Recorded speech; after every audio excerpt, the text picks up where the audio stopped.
हिंदुस्तान की सबसे आलीशान दावतों की बात की जाएगी तो जन्नत में परोसे जाने वाले इस कश्मीरी वाजवान का नाम सबसे ऊपर आएगा।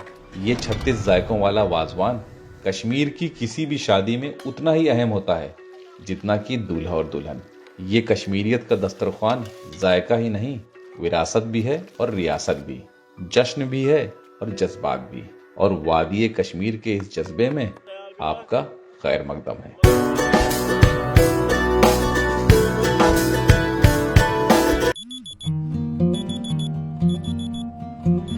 सुबह के 3 बजे मेरा पहला अलार्म बजा तो मैं दोबारा सो गया। थकान की वजह से मैं उठ ही नहीं पाया, लेकिन उधर वाजे ने सितारों की रोशनी मद्दम होने से पहले ही वाजवान की तैयारियां शुरू कर दी थी।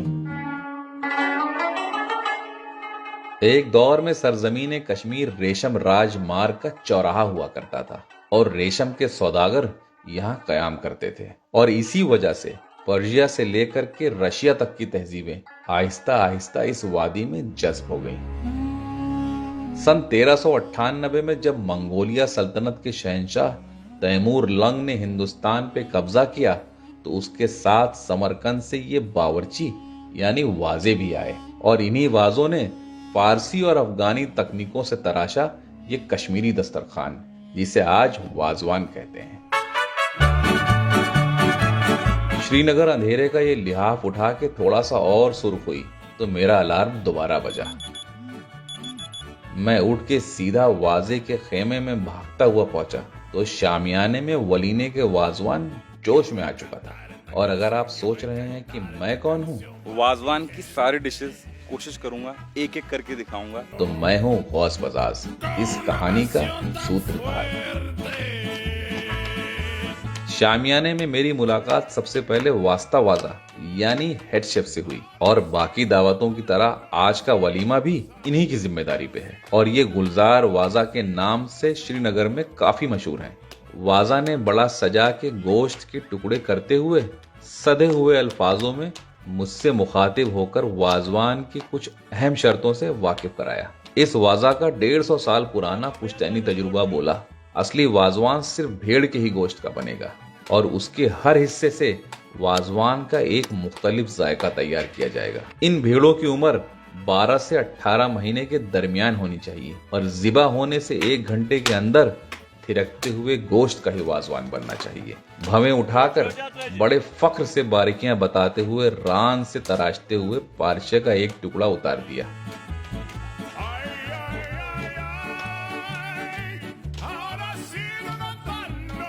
बगल में बैठे कतार में 3 कारीगरों की तरफ बढ़ा दिया। यहाँ रिश्ते और गुश्ताबे के लिए गोश्त कूटा जा रहा है। पत्थर पे इस लकड़ी के हल्के मगर दमदार हथौड़े से कूट कूट कर गोश्त के रेशे तोड़े जा रहे हैं।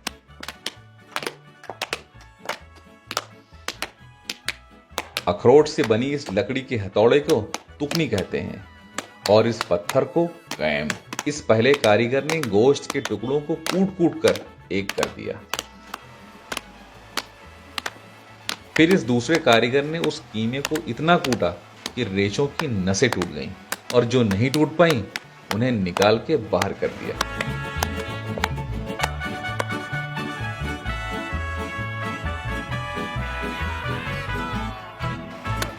और तीसरे कारीगर ने इसमें नमक, बड़ी इलायची और जीरा मिलाकर तुकनी से इतना कूटा कि मसाला गोश्त में जज्ब हो जाए।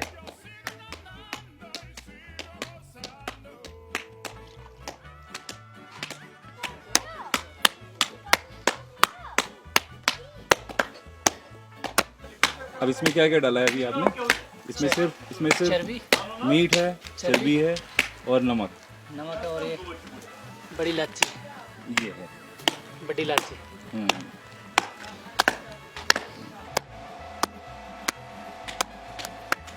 फिर इसमें मिलाई 20% भेड़ की चर्बी और दोबारा तुगनी से पत्थर पे इतना कूटा कि गोश्त का गुलाबीपन खत्म ही हो गया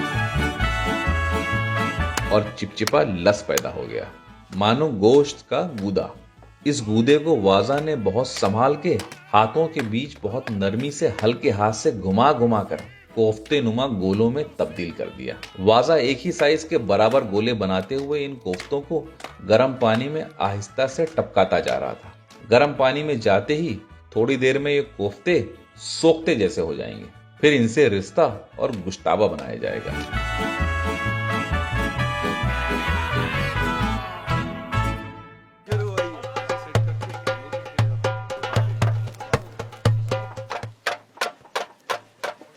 शामियाने में हलचल अब काफी बढ़ चुकी थी और वास्ता के असिस्टेंट वाजा ने शामियाने के दूसरे सिरे पे पेड़ नुमा लकड़ियां लाइन से सजाना शुरू कर दी, जिसे यहां ज़्यून कहते हैं, और वाजवान इन्हीं लकड़ियों पे बनता है।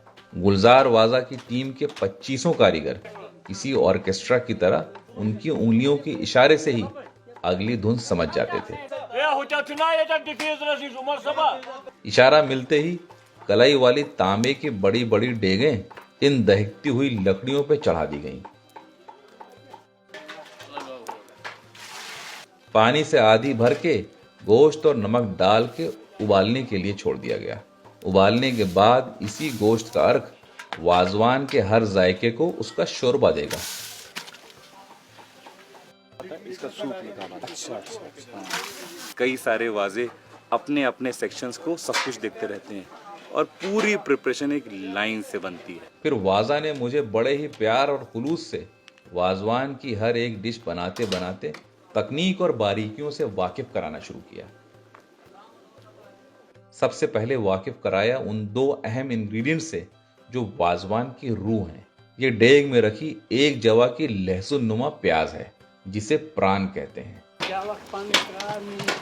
Quite strong actually. बहुत बड़ा बाइट ले लिया यार। It's sort of oniony only, but very mild hint of garlic. सबसे पहले इसको महीन छल्लों में कुतरकर देसी घी में सुनहरा और कुरकुरा होने तक तला गया और न्यामी में एक हिस्सा पीस के उसका पेस्ट बना लिया गया। तो इसको बोलते हैं न्यामी। और इसको क्या बोलते हैं? इसको बोलते हैं हमारी जुबान में फटा। कोई भी बहुत ही जबरदस्त जो फाइन ब्लेड का ग्राइंडर होगा ना, वो भी इतना फाइन पेस्ट नहीं बना पाएगा।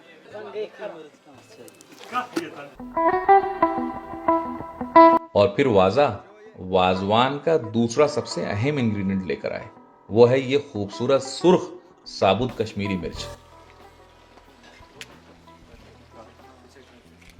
इसको टेस्ट करके ओए बहुत मिर्ची लगेगा।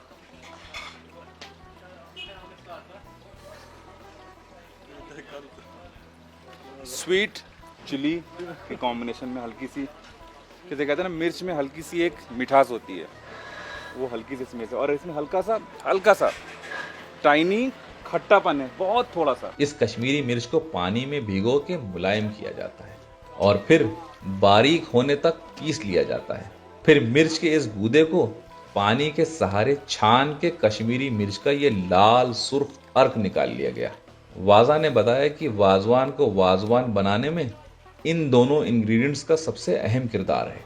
वाजे ने यह भी बताया कि आज के वलीमे के वाजवान में 25 जायके परोसे जाएंगे।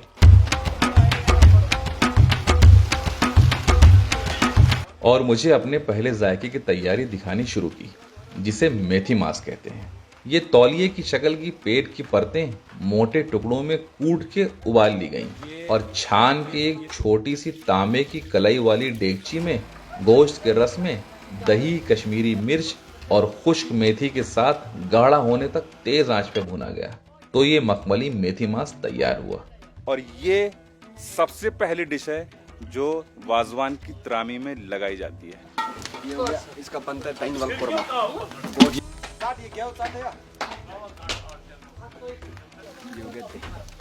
फिर तैयारी की धानीवाल कोरमा की।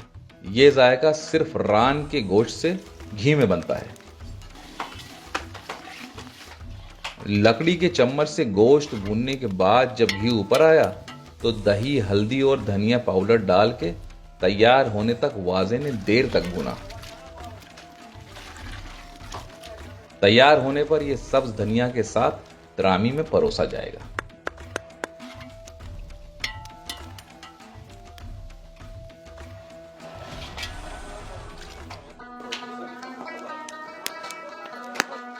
इस कश्मीरी वाजवान में टमाटर सिर्फ एक जायके में इस्तेमाल किया जाता है, जिसे यहाँ टमाटर पनीर या पनीर सामन कहते हैं। वाजे ने लाल टमाटर उबलने के लिए एक तरफ चढ़ा दिए और दूसरी तरफ जाफरान और हल्दी मल के ये पनीर के बड़े बड़े टुकड़े रख दिए। इनको फिर घी में खूबसूरत सुनहरा होने तक धीमी आंच पे तला गया।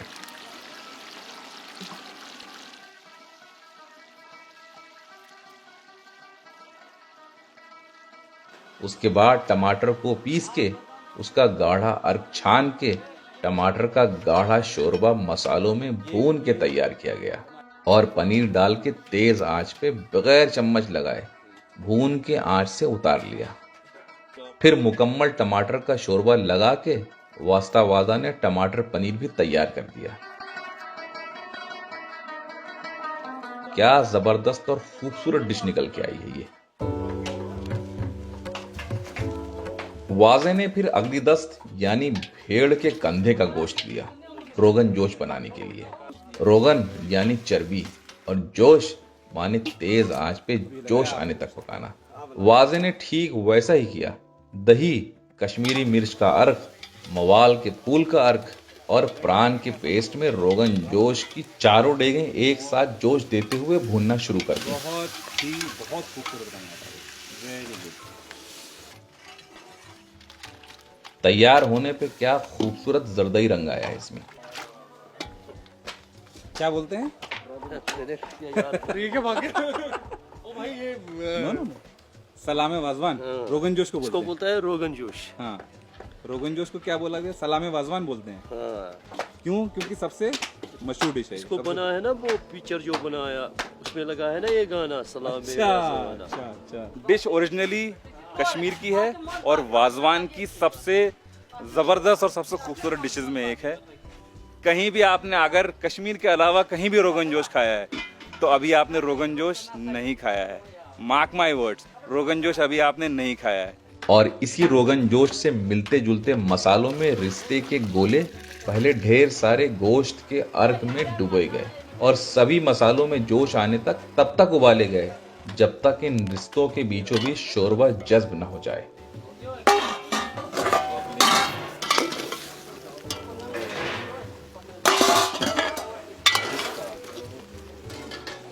मेथीमाज और रिश्ता दो वाजवान में मेरी सबसे फेवरेट डिश है और खैर एक एक डिश स्टैंड आउट करती है।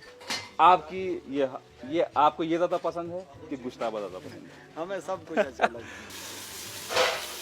और रिश्ते के बगल में दही में डूबा ये खुशबूदार मशरूम भी बिल्कुल तैयारी पे था। दही mushroom.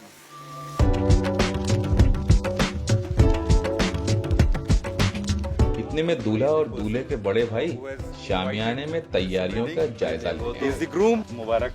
Thank you very much.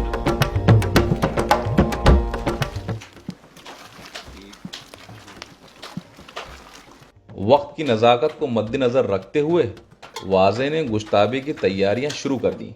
Cheese cake के टेक्सचर वाली ये गेंदें मटन के अर्क में डुबोकर दही, इलायची, सौंठ और सौंफ के साथ देर तक पकाया गया। फिर ऊपर से बारिश की पुदीने की खुश्क बुरादे की और एक बार और उबाल आने तक ये यखनी का शोरबा पकाया गया। जब त्रामी में वाजा गुश्ताबा परोसता है तो ये वाजवान का परोसा जाने वाला सबसे आखिरी जायका होता है, यानी कि फुल स्टॉप। वास्ता वाजा आंच को दहकाते हुए हर जायके और खुशबू पे बारीक निगरानी का पहरा देते हुए अपने असिस्टेंट वाजा से अब मिर्ची कोरमे की तरफ तवज्जो देने के लिए कहा, जिसे वाजवान में मर्स वांगन कोरमा कहा जाता है। ये 20 केजी लाएंगे। हाँ, कितना? 20 किलो। हाँ ठीक। 15 केजी ये कुरमे ही में जाएगा। सबसे ज्यादा यूज कुरमे में होता है। खालिस कश्मीरी मिर्च और दही में भेड़ की दुम और पीठ का गोश्त भूनते हुए रस को गाढ़ा होने के लिए धीमी आंच पे छोड़ दिया और मुझे पहले से तैयार वाजवान के कुछ और जायकों से रूबरू कराया। उसमें से एक था ये पालक रिश्ता। ये है पालक पालक के साथ में क्या है ये? रिश्ता, पालक रिश्ता इसको बोलते हैं। पालक रिश्ता इसको बोलते जी हैं। हाँ, इसके साथ डाला ओहो। जाता है। अभी तक मैंने ये ट्राई नहीं किया जी। क्योंकि जम गया है इसके अंदर ये। और दूसरा था आलू बुखारा गोश्त। खुबानी और आलू बुखारा एक ही चीज है क्या? अलग अलग ये होगा। निकालो सर, खाओ।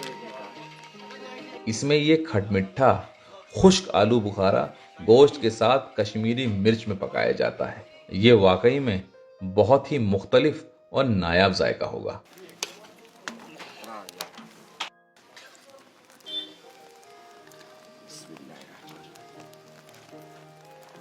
कश्मीरी दस्तरखान में हाक के बगैर खाना ही अधूरा है। हर कश्मीरी घर में तकरीबन रोज ही हाक बनता है। वो हो गया सूप। हाँ, ये हो गया सब्जी। ये हाक, हाक हाक कश्मीरी हाक। कश्मीरी हाक। तो वाजवान में इसकी जगह होनी ही थी। वाजे ने पानी में हल्दी और इलायची के साथ सब्ज हाक के साबुत पत्ते इन डेगचियों में डालकर देर तक भूना और गाढ़ा होते ही खौलते हुए घी में कश्मीरी मिर्च डाल के तड़का लगाया।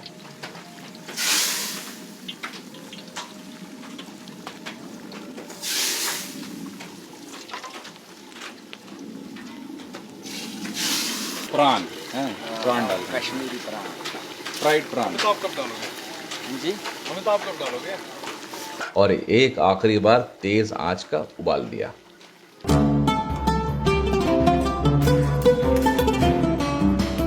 वाजा ने कश्मीरी चावल से भी मेरा तारुफ कराया।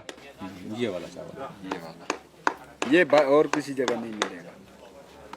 सुबह और शाम दिन में 2 बार खाते कश्मीरी चावल। हल्की हल्की मिठास थोड़ी सी ऊपर से हल्की से आती है, फिर कट होती है उसके बाद। वाजवान में परोसा जाने वाला ये चावल भी तैयार होने को था, जो कई घंटों से कोयलों पे दम देने के लिए रखा गया था।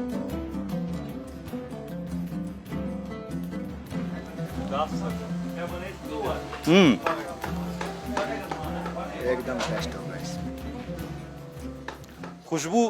खुशबूदार नहीं कहूँगा, थोड़ा सा मोटा है चावल और देसी चावल का अपना जायका है। और वाजवान में जो ये मोटे चावल का इस्तेमाल होता है, आई थिंक वही सही जायका देगा वाजवान को। अगर खुशबूदार चावल डाल देंगे तो मेरे ख्याल से वाजवान का अपना टेस्ट उसमें डिस्टर्ब होने लग जाएगा।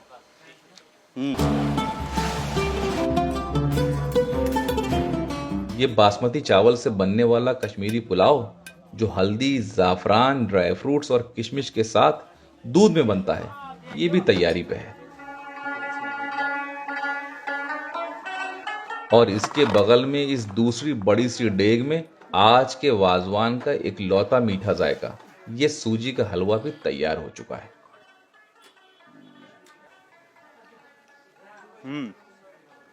बहुत हल्की मिठास है और जो इसके दाने हैं वो फौरन मुंह में फौरन घुल जा रहे हैं।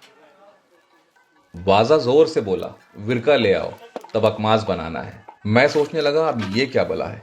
इतने में ये ठंड से जमे हुए घी के डब्बों को कोयलों पे सीधा रख दिया गया। दरअसल विरका यहाँ का लोकल घी का ब्रांड है। सारा घी एक छोटी डेग में पलट के उबाल लिया गया। ये हल्के मसाले में उबले हुए जाफरानी रंग की भेड़ के सीने के बड़े बड़े टुकड़ों को सजा के घी में तलना शुरू किया।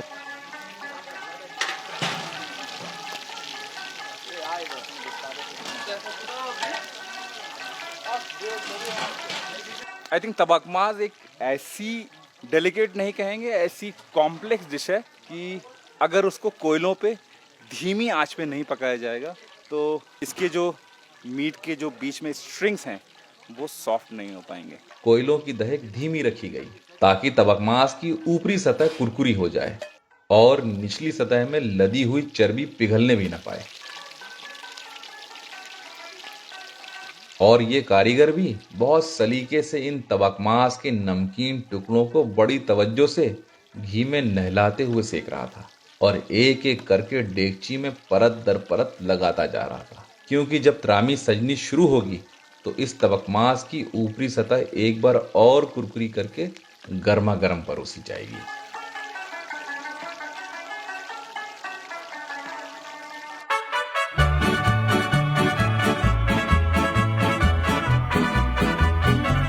अभी इन्हीं कोयलों पे सीख कबाब भी सीखेंगे, इसीलिए वस्ता वाजा ने भेड़ से तराशे हुए पार्चों का कीमा करके मसाला पहले ही लगा दिया था।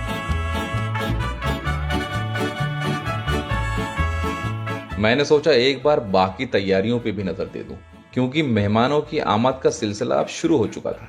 वलीमे की दावत का शामियाना कश्मीरी कालीन और सुनहरे पर्दों से सज के मेहमानों के इस्तकबाल के लिए तैयार था।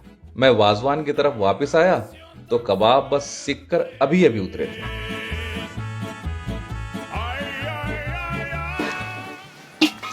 अब ये लगाया आप गोश्त है? अब लग गया आप। गुलजार वाजा ने अपनी निगरानी में अब आप गोश्त की तैयारी शुरू की। आप गोश्त यानी दूध में बना हुआ गोश्त। ये जायका खालिस भेड़ की नलियों से बनता है। पहले गोश्त के अर्क में आप गोश्त की सारी डेगचियां मुलायम की गईं और गोश्त को कुछ खुशबूदार मसालों में तेज आंच पे भूना और फिर ऊपर से गाढ़े दूध का शोरबा लगाकर एक जोश आने दिया।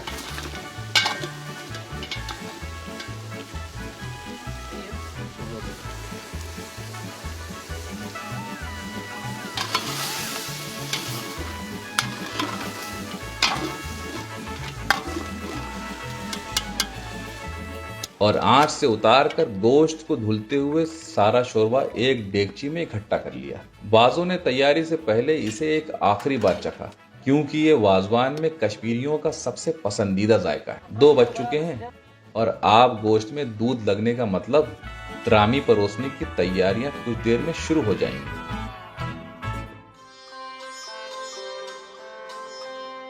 कुछ देर पहले जब चिकन आया था तो चिकन को साफ करके उस पे महीन महीन चाक लगा दिए गए थे और कश्मीरी मिर्च के साथ कुछ मसालों में मैरिनेट कर दिया गया था, जिसे वाजा चिकन कहते हैं। यहाँ वही फ्राई किए जा रहे हैं।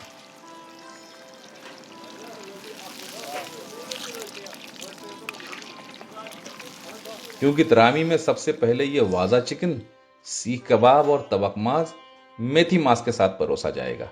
मेरी दावत कहीं छूट ना जाए, इसलिए सबसे पहले मैं तैयार होकर के आता हूँ। आपके साथ इस वलीमे के वाजवान का जायका भी तो चखना है, लेकिन इसका लुत्फ लेंगे अगले एपिसोड में। भूल मत जाना, क्योंकि ये दावत अभी अधूरी है।